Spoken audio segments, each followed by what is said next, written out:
سل الرماح العوالي عن مخازينا، وسل أهل غزة كم خاب الرجا فينا. 70 عاما وأقصانا تدنسه جيوش ظلم تمادت في مآسينا، وأهل غزة كم يرجون نصرتنا ونحن في لهونا لا شيء يعنينا.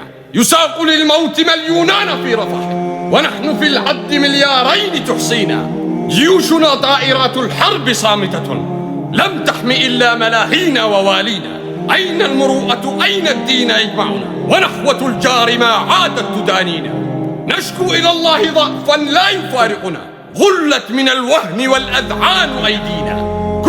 كنا وهن بعد عزتنا، وسار عار علينا ذكر ماضينا. كم من نداء أبكى فينا عروبتنا، فلا استجبنا ولا سرنا ولا جينا. والقدس تصرخ في صمت الجموع، فلا نصر أتى لا صدى يمحي مآسينا. واليوم جوعهم يدمي حناجرهم، لا يسألون منا قتالا في أعادينا. لا يرتجون سوى خبزا يناصرهم، لا مدفعا لا سيفا لا ولا سكينا.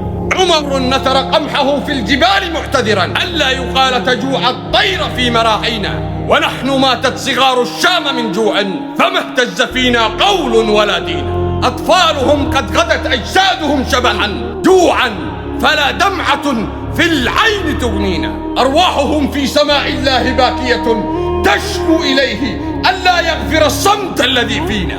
غزة تبني على الأشلاء مدرسة، وتلبس الموتى أثواب تغنينا. تبكي الجياع ولا صوت يخففها، تبكي العيون فلا دمع يداوينا. أما سمعتم صدى جوعا ينادينا، أم أن صمتكم أضحى يكافينا. طفل ينازع العيش محتضرا، والعين فاضت فلا دمع يشافينا. في الخيم أم تئن الثدي فارغة، تقول هل فيكم من يراضينا.